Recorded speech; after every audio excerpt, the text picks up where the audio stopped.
Welcome back to Hollywood Interviews, y'all. We have a very special guest with us today, is Justin Shenkarow. How you doing today, buddy? I'm doing great. It's Saturday, so thrilled to be hanging out, chatting with you guys. Just enjoying the weekend. Heck yeah. Season 3 of Hollywood Interviews, our first episode. I'm Nerdy Dustin. This is Noah Drake Bell. Let's jump into this. All right, Justin, how did you get your start in this wacky world of film and television? I started early, man. I started at 5.5. My parents got me an agent. They started sending me out on auditions, but don't give up on your dreams. It took me a full year to get a commercial. I didn't get a job till I was 6.5. So keep plugging away if you're at it. Sometimes it takes a long time to get that first gig and kind of get rolling. Awesome. Yeah. Right on. Absolutely. Well, I mean, Justin, you're a big part of my childhood. You know, Simon Holmes himself from Eerie, Indiana, countless voice work from Recess to the freaking Hey Arnold. So you inspired me growing up. What are some of your inspirations, actors or even pieces of media that you looked up to, like from a 10-year young age of 5, right? So what, who are sort of your idols, even into your early acting work? You know, that's a good question. I don't remember who were my idols when I was like 5, 6, 7. I think probably like Snickers candy bar and some ice cream were probably my idols. Ronald McDonald. Yeah, exactly. But when I got a little bit older, I mean, I definitely say, De Niro, Pacino, the great actors at the time, Daniel Day-Lewis. Those were definitely the inspirations for sure growing up.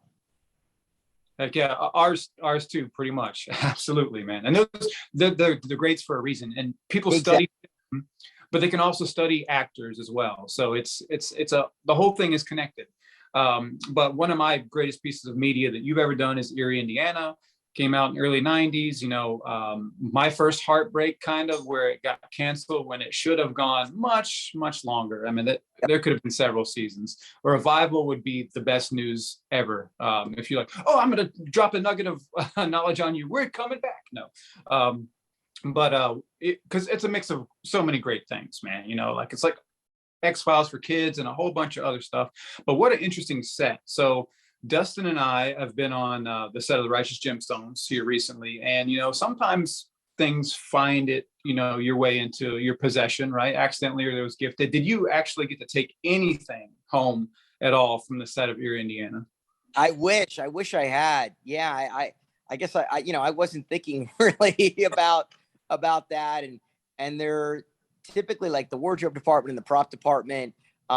They're obviously, they're very strict for a reason. They got to make sure that they're in charge of the possession. So typically, unless you're like super famous, you're not able to take anything home. Although I think I was talking to Jason Marsden recently, who's, terrific, who played Dash X. And he was saying he grabbed a couple of really cool things. And I know Carl Schaefer, who's the creator, in his writing office for many years, he had the big Godzilla, which was the wolf Godzilla. When you walked into his office, it was right there, which is pretty sweet. But he's the creator of the show, so he had a little bit more juice than I did. The only thing I got was a very cool jacket. I got a cast and crew jacket, which is fun, but unfortunately no like sweet little props that I could hold on to. I hear you. Yeah, you're right. I mean, it's not, I've been gifted things no one should outright take. That's not what I want anyone to take away from this video. No one should grab stuff from this. You end up with some things that's cool. That's cool. Awesome. All right, Justin, I've got to mention it because I'm a huge Marvel fan. You voice Rhino in the new Spiderman cartoon. What is it like working for that Marvel machine? Awesome. They're fantastic. They're so cool. Amazing team. Such great writer, producers, director. Love it. I mean, the scripts are fantastic. We have so much fun playing around. I believe it's the #1 cartoon on Disney Plus. I run into families all the time now. I was just at a wedding and their kids, it was their favorite show. The animation looks insane. So rad. So just very appreciative to be part of it. Dude, that is awesome. So you've been in front of the camera, obviously, and a lot of voice work. How does that differ? So you have someone that may be watching this that's looking to get into, let's just say, voice acting. How or is it there are a lot of similarities between, you know, being in front of the camera and recording voice work? Oh, I mean, there's a ton of differences.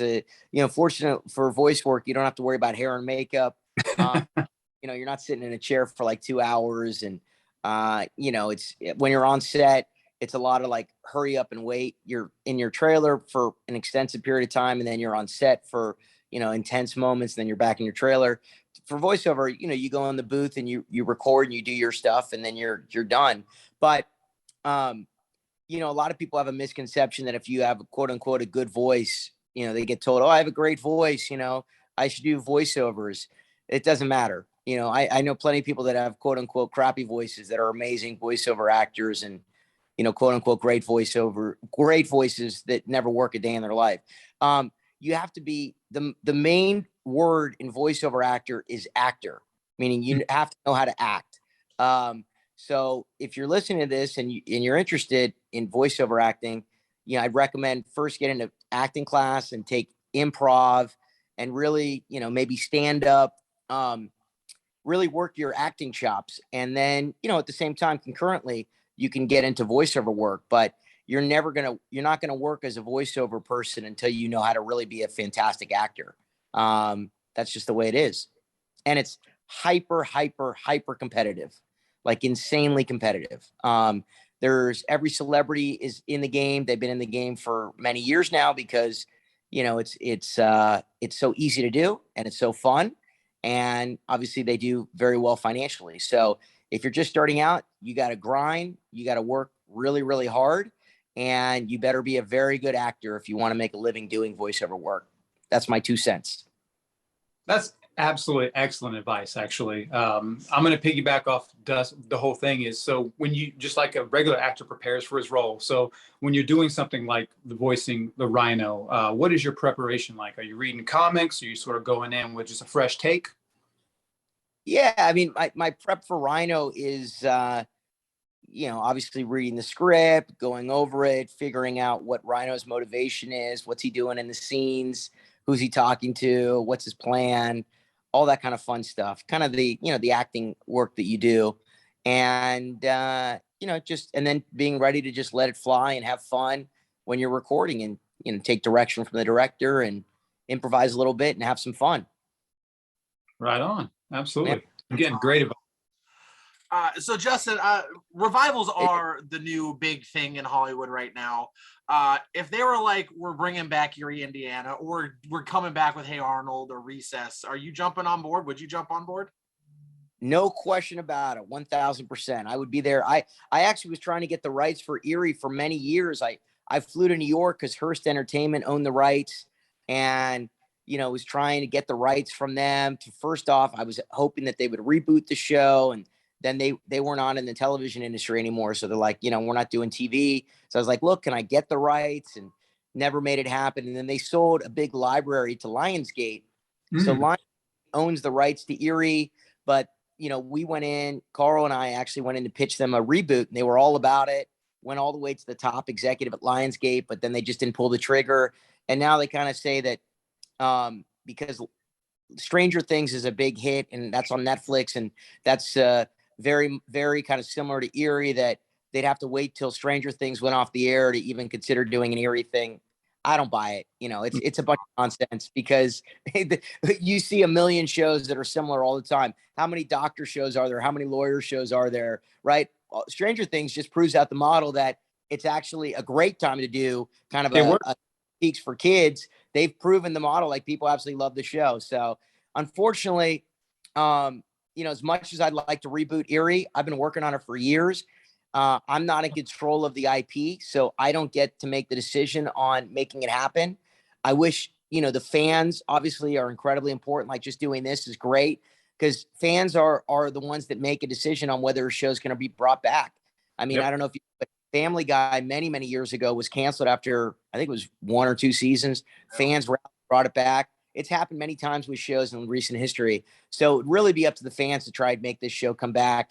I've done everything I can, and they just don't want to do it. And it's a bummer because everybody from the show is totally game to do it. And the audience, I think, would eat it up. There'd be a huge new audience, and I think it'd be a big hit. But again, unless you kind of control the IP, you're just you're at the disposal of the people that make the decisions.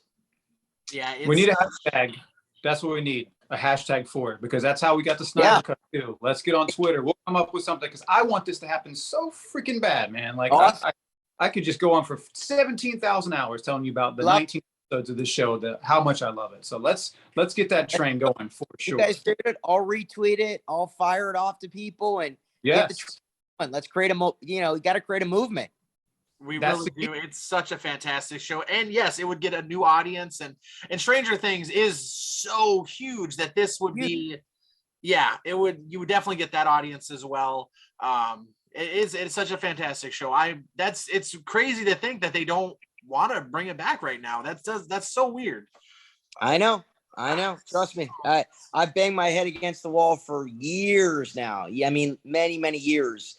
And, we went in there, we pitched them a fantastic concept, and they just, didn't pull the trigger. So it's really up to the fans. That's my only response is like, I'm here to help anyway. This is my favorite show I ever worked on. Would love to reboot it. Happy to retweet, come on podcast, talk about it. Anything I can do, but it's kind of out of my hands. There has to be, 50,000, 100,000, 300,000, 500,000, 1 million fans that push. And then maybe, the rights holders would be like, oh, wait, there is an audience out there that wants this show. Let's do it.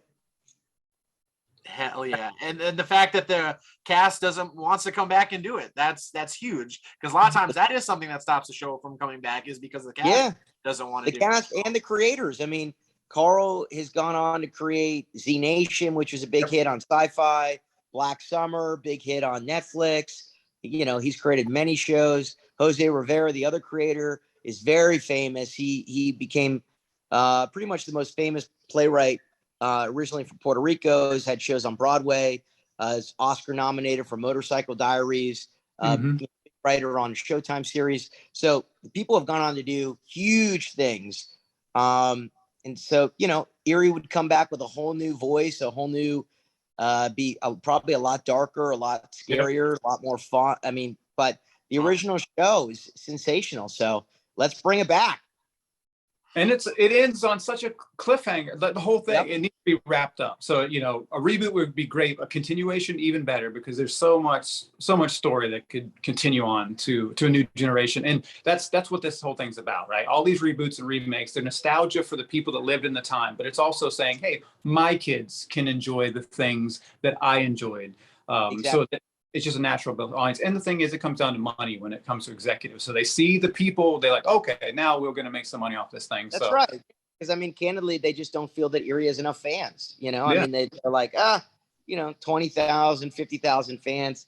No, we want, hundreds of thousands, 1 million plus people. Suddenly we see like a hashtag trending on Twitter, and we see people that are, showing up and really, really excited. Okay. We'll go because creating a TV show is expensive, right? It's $1 to $3 million a week to shoot a show. All right, we'll go put $25 million into this series because we know it's going to do well. That's the way they think. Well, what Dustin and I need to do is we need to just put a bug in like Danny McBride's ear or someone here in locally. It's like, hey guys, we have an idea for you. Let's make this happen. And also, if Danny McBride hops on the train, the fucking show comes back, no doubt. Damn sure. It's filming here in Charleston. Let's make it happen. Also, people should Google just trying to buy the Eerie box set, and they should know that there's a need, because man, the prices are crazy, man. Because you're right. So there's a need out there. You can't even get one. They're too damn expensive. You can't. No.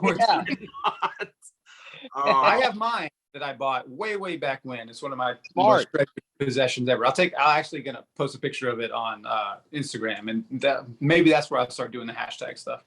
Fucking love that stuff. Let me know anything I can do to help. I always will. Hell yes, absolutely. My next question for you really just is in the same vein. Okay, so as an actor, as a content creator, all of these things, you're gonna hear these no's. So do you have advice for someone who's equally as passionate about something they're working on, and it may be a no now? What is your advice to sort of deal with that rejection and maybe turn it into a positive light? It's funny. Rejection sucks. It's really tough as an actor. But I'm always watching motivational stuff, just like all of us. And I think it was just a couple of days ago. I don't know. I was just scrolling through TikTok as we do, And there was some guy who came up with it was like some motivational speech. I don't remember exactly what it was, but it was something like he looks for 100 no's. He tries to get to 100 no's as quickly as possible. And I was like, wow, that's fascinating. Whoa. Yeah. Because like if you're seeking the no, then it just like, rubs off your back. You're like, all right, I got to get to 100 no's fast. You kind of make it a game, right? And that's just kind of the way you got to look at it, is that rejection is, I mean, I go out for, probably out of 500 voiceover auditions that I have, maybe I get 2, maybe, it's just, it's a numbers game. So you just gotta fight through it, and you got to figure out what's the game for you. That guy's game, which I thought was interesting, was like, I got to get to 100 no's quickly. Somebody else I read recently was like, I think it was like something like, if you get the guy who gets to 1,000 no's first is going to be the next billionaire, So it's like, you put it into a game. It's like, all right, well, shit, I got to get to 1,000 no's fast because I'm going to become a billionaire. Right. So when you start spinning out that rejection is like, that's great, I gotta get there fast, then you turn the whole thing around. Because yeah, I mean, it's tough as an actor. We prep for auditions. We go to the auditions, the casting office, we read the scripts. Sometimes we get coaching. Coaching can be 150, 200 bucks an hour by a good coach, if not more. And then you don't hear anything, and it's tough. That is tough, but that 100 no's thing, that might be a game changer. That's cool stuff. I wrote, I mental note. I wrote the shit out of that. I saw recently, and I was like, all right, I like that. I'm going to see if that works for me. I'm going to grab that. That's awesome. All right, Justin, let everyone know, what are you working on currently? Yeah, so I'm working on Rhino, Spidey and His Amazing Friends. You can catch us on Disney Plus, #1 cartoon. Amazing. So watch us there. I'm in the NFT space, so I've got a couple different cartoons coming on that are amazing, that are really, really fun. We have an incredible one, Supducks, which is a big NFT project. We have an incredible cartoon coming. Did a little stuff on a cartoon called Deadheads, which is really fun. And working on writing a script right now, which is a blast. So yeah, but I mean, as you said earlier, like, go get the Eerie box set. Eerie, you can find us on Amazon Prime. I think we're still on Amazon Prime. You can check us out there. Mm-hmm. And yeah, just always looking to do new things in the space. That's excellent. # bring back Eerie, Indiana. We just need something to flow. I mean, or bring back Eerie, something just to lock in on that. And check me out. I mean, I'm always posting stuff on Twitter and Instagram at Justin Shenkarow. You can find kind of the latest things that I'm working on there, and I'm pretty active posting about stuff. So check it out. But the most important thing is, let's bring Eerie back. Everything we do to do it, I'm in. Yes. It's going to happen. We're going to make it happen. Awesome. Heck yeah. All right, y'all. Thank you for watching. Hit that subscribe button. Hit that notification bell so you don't miss another episode of Hollywood Interviews or anything else we do. Justin, thank you so much for coming on. We hope to have you back on very soon. And we will see y'all in the next Hollywood Interviews. Thank you. Bring back Eerie, Indiana. Yeah.